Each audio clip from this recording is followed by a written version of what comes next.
President Bola Ahmed Tinubu addresses the nation, calls for peaceful suspension of protests and urges dialogue. As correspondents give a situation report on day 4 of nationwide protests. These and more on Panorama today. My name is Justin Bemui and I welcome you.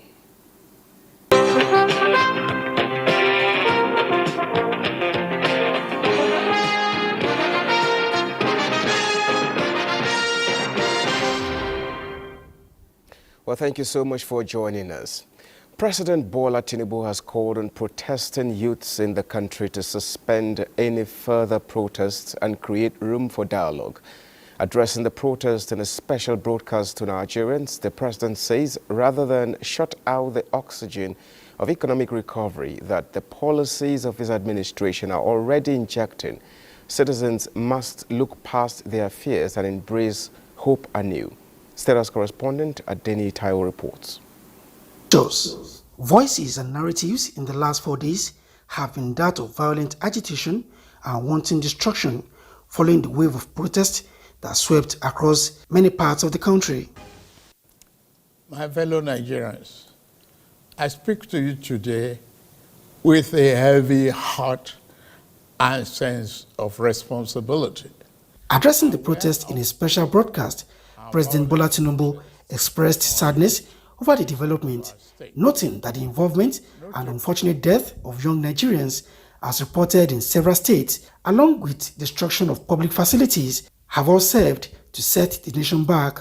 I commiserate with the families and relations of those who have died in the protest.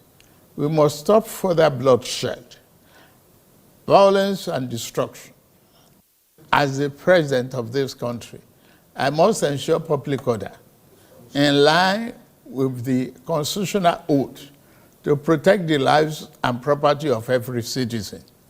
Our government will not stand idly by and allow a few with a clear political agenda to tear this nation apart. Under the circumstances, I hereby enjoin protesters and the organizers to suspend any further protest and create room for dialogue, which I have always acceded to at the slightest opportunity. Democratic good governance is key to actualize his vision of a just and prosperous nation where each person may enjoy peace and meaningful livelihood, the president says.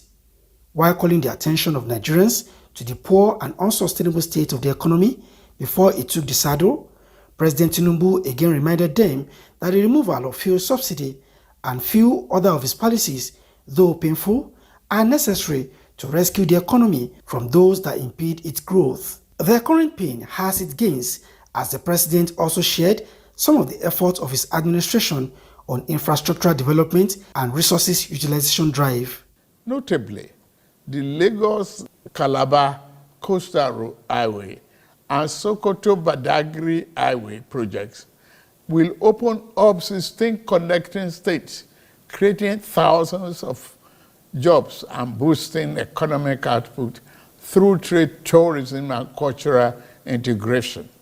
Our once declining oil and gas industry is experiencing a resurgence on the back of the reforms I announced in May 2024 to address the gaps in the Petroleum Industry Act. Last month, we increased our oil production to 1.61 million barrels per day, and our gas assets are receiving the attention they deserve. Investors are coming back, and we have already seen 2 foreign direct investments signed, over $500 million since then. The youths are the arrowheads of the protest, and in seeking their understanding, the president notes that they are the intended beneficiaries of some of his initiatives, including the Student Loan Scheme, the Consumer Credit Corporation with a 200 billion naira fund, NER Fund, and Credit Corps, among others, set up to push their dreams. Additionally, we have secured $620 million under the Digital and Creative Enterprises, IDICE, a program to empower our young people, creating millions of IT and technical jobs that will make them globally competitive. This program, including the 3 million technical talent scheme, unfortunately, one of digital centers was vandalized during the protests in Kano. What a shame. With the 70,000 naira new minimum wage signed into law last week, alongside other ongoing interventions in housing, incentives to farmers, and democratization of resources to the subnationals, the president urges Nigerians to remain hopeful and not give in to despair. My dear Nigerians, especially our youths, I have heard you loud and clear. I understand the pain and the frustration that drive these protests. And I want to assure you that our government is committed to listening and addressing the concerns of our citizens. But we must not let violence and destruction tear our nation apart. We must work together to build a brighter future where every Nigerian can live with dignity and prosperity. The task before us is a collective one, and I am leading the charge as your president. A lot of work has gone into stabilizing our economy, and I must stay focused on ensuring that the benefits reached every single Nigerian as we promised. With a strong emphasis on the need for safety and security of all Nigerians, the president charged security operatives to maintain peace, law and order in the country in adherence to necessary conventions on human rights, to which Nigeria is a signatory. In the State House, Adeniyi Taiwo, NTA News. In the meantime, the MKO Abiola Stadium is calm with no protester on ground, though well guarded by security personnel. Correspondent Joseph Otsen, who has been there since the early hours of the day, reports that unlike the past 3 days, the security officers say they will not be allowing any form of gathering outside the stadium gate. Yesterday, the Nigeria Police Force had to disperse a group of young protesters who converged on the stadium, but later became confrontational. Meanwhile, a joint security team made of the police, army, NSCDC and immigration is on patrol around the Federal Capital Territory to maintain law and order. Now, it is day 4 of the nationwide protests, and Joseph Otsen is standing by at the MKO Abiola Stadium with live updates of the situation. Hello, Joseph. Your report indicates no protesters are on ground. What could be the reason? Yes, up till now, no protesters on ground. We are actually inside the MKO Abiola Stadium, just by the gate side. We are here because people are not allowed to converge outside the gate today, unlike the previous 3 days where protesters converge outside. They are not allowed today. What's the reason? The reason simple is that there was a kind of a confrontation here yesterday that the security personnel had to disperse the crowd here. Some of the protesters became agitated, advancing towards the police personnel, and then the police had to disperse them when they were addressing them to clear the road and stay calm. So yesterday actually, when some of them were leaving, they were I heard some of them saying we'll come back, and I think the police heard that. So today at the stadium, security is actually really beefed up, inside and also outside. Outside, I don't know whether you can see clearly, but Yes, yes, we can see.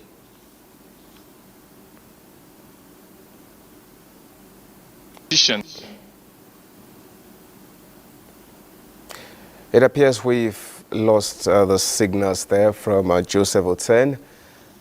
Okay, I think it's back. Okay, can we hear you, please? Go ahead, please.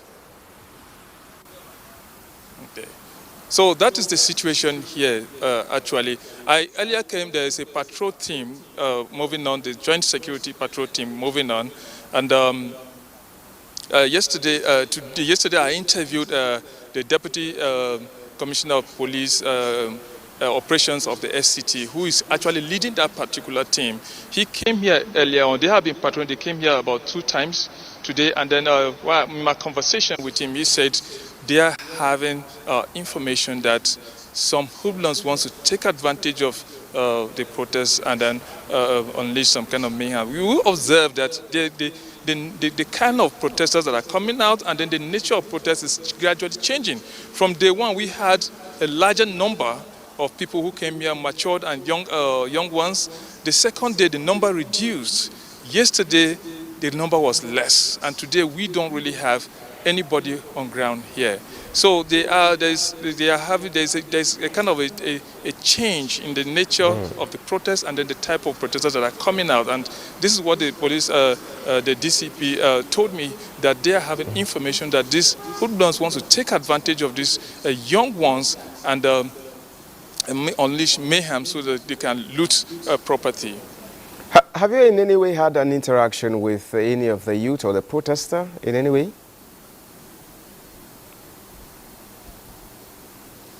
Hello, if you can hear me. Have you in any way had any form of interaction with any of the protesters to have an update on the situation? No, there's no protester on ground, but I told you I had a conversation with the DCP Operations FCT, who told me that, they are parading around the town. So they don't have any situation outside. People are not allowed to gather, or the protesters are not gather anywhere. So he said, so for now, there's no gathering anywhere. They are checking up everywhere. There's no issue. Okay, thank you so much. Thank you so much, Joseph Oten. Thank you for your time with us. Well, that was Joseph Oten there on the protest situation at the National Stadium. Now moving on, security operatives are appealing to protesters to go home as responsible citizens since the president has addressed the nation. This is live from Lagos. Larry has more on the protests in Lagos and is standing by in Ojota with an update on the situation there. Hello, Larry. Can you hear us? Are you with us? Okay, we can't get through to Larry, so we move on. If we get through to him, we would, of course, update you with the situation from Lagos. Now, moving on, the Southeast has remained calm as citizens in the 5 states have exempted themselves from the ongoing nationwide protests. Neka Onu reports that contrary to negative reports from some parts of the country, people in the region are going about their businesses unhindered.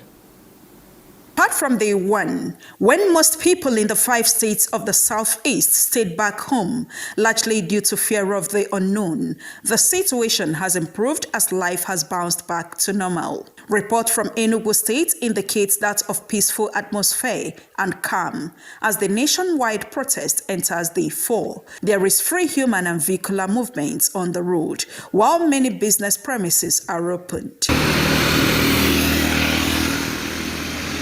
From Abia State comes the report of flourishing business as socio-economic activities are in full swing, with residents counting their gains. Aba is calm, no problem.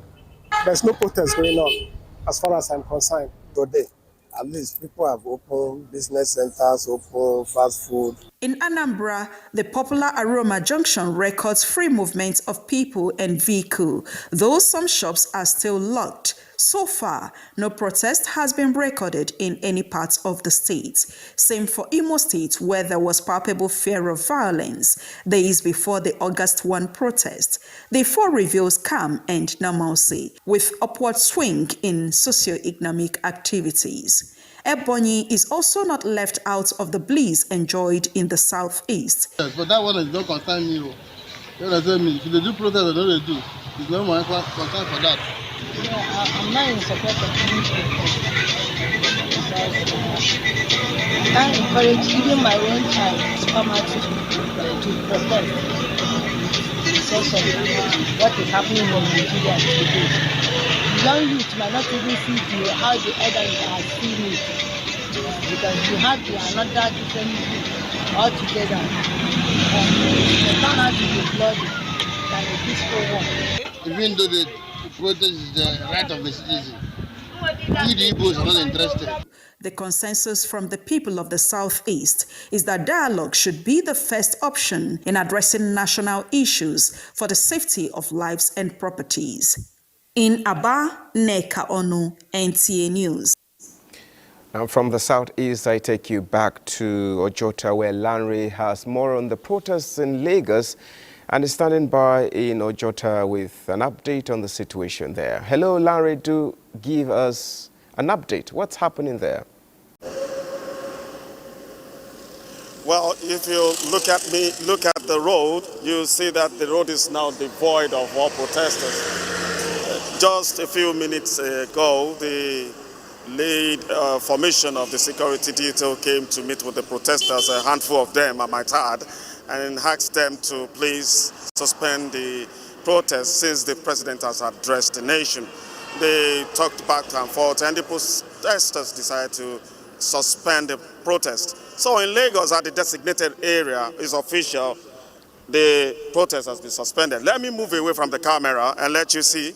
All this road before is filled with people on Thursday and Friday, but it's now devoid of protesters since it has been suspended.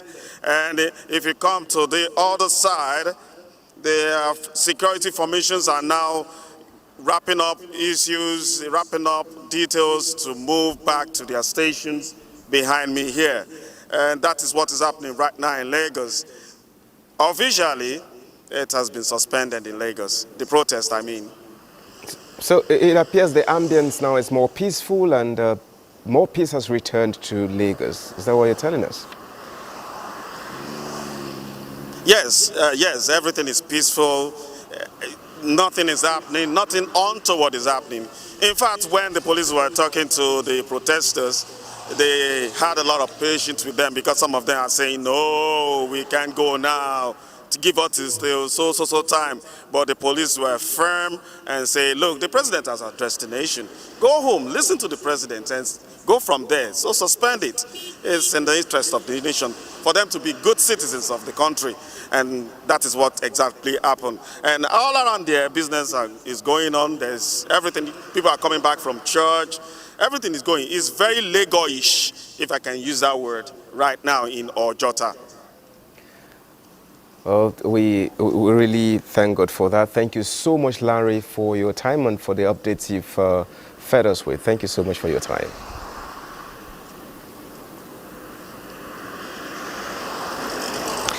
All right, that's Larry there from Lagos giving us update on the protest situation there. And now moving on, the Nigeria Police Force has cautioned Amnesty International for releasing an unconfirmed report alleging that security personnel are deliberately deploying tactics designed to kill protesters using firearms. Force Public Relations Officer Olumuyiwa Adejobi in a briefing denies the allegation. The Nigeria Police Force finds it necessary to refute a recent report publicized by Amnesty International, which claims that 13 individuals have lost their lives due to the protests in Nigeria. In Borno State, 4 individuals lost their lives and 34 were severely injured in a terrorist attack. Additionally, an incident occurred involving an unregistered Honda Prelude car that ran into the protesters, resulting in the death of 2 civilians in Nasarawa State. There was another incident reported in Yauri local government area of Kebbi State, where a group of individuals mobilized to loot a shop. In the process, a local vigilante man shot and killed one of the looters. This brings the total number of deaths recorded during the protest to 7. In an effort to combat the trend of crimes and criminality, the police have arrested a total of 600 and 81 individuals who committed various criminal offenses. The force calls on Amnesty International to verify before going ahead to make unsubstantiated reports. In the wake of the August nationwide protests, the Nigeria Security and Civil Defense Corps, NSCDC, in Kano has apprehended about 108 suspected vandals accused of looting property. Masood Ali reports that the suspects were paraded at the NSCDC state office alongside several items recovered from them. Among the items recovered were electronic devices, household appliances, and various stolen goods worth millions of naira. Parading the suspects, Nigeria's Security and Civil Defense Corps, Kano State Command, emphasized the agency's commitment to maintaining law and order. We cannot fold our arms and watch bandits wreaking havoc on public utilities. On this note, the Corps has arrested so far more than 100 suspects. While reiterating the legitimacy of the peaceful protests, the command condemned the actions of those who took advantage of the situation to commit crimes. NSCDC therefore urged citizens to report any suspicious activities and cooperate with law enforcement agents to ensure the safety and security of the state. In Kano, Masood Ali, NTA News. We'll now take a short break on Panorama. The news continues in a moment. To stay with us. The counsel of our fathers. I will urge and advise our younger generation to use talent and brain to sort out problems, not arms. Nigerian youths, let's build our nation. My advice to these young people is please do not take us back to those harrowing days. You probably do not know what it is. I believe we have fought one civil war too many in this country. So those who experience it will run away from it. Nigerian youths, let's build our nation together.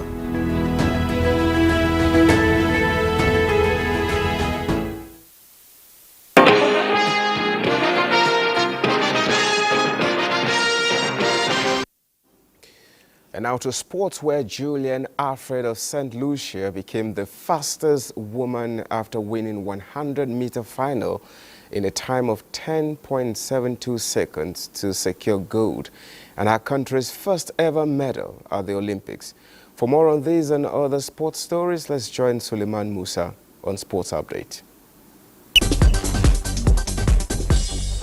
Let's begin by telling you that Julian Alfred is the world's fastest woman after she stomped to the women's 100-meter title in a time of 10.72 seconds to make history as St. Lucia's first ever medalist at the Games. American world champion Sha'Carri Richardson took silver in 10.87 seconds, with compatriot Melissa Jefferson in third with 10.92 seconds. Great Britain Darinator finished 400th of a second off the podium fourth, crossing the line in 10.96 seconds. Nigeria's Rosemary Chukwuma missed out on the final after a disappointing 8th place finish in the semis. In the same vein, there is a shorter redemption for Nigeria's Favour Ofili, who will be running in the women's 200 meters, having been drawn in heat 6 on Sunday.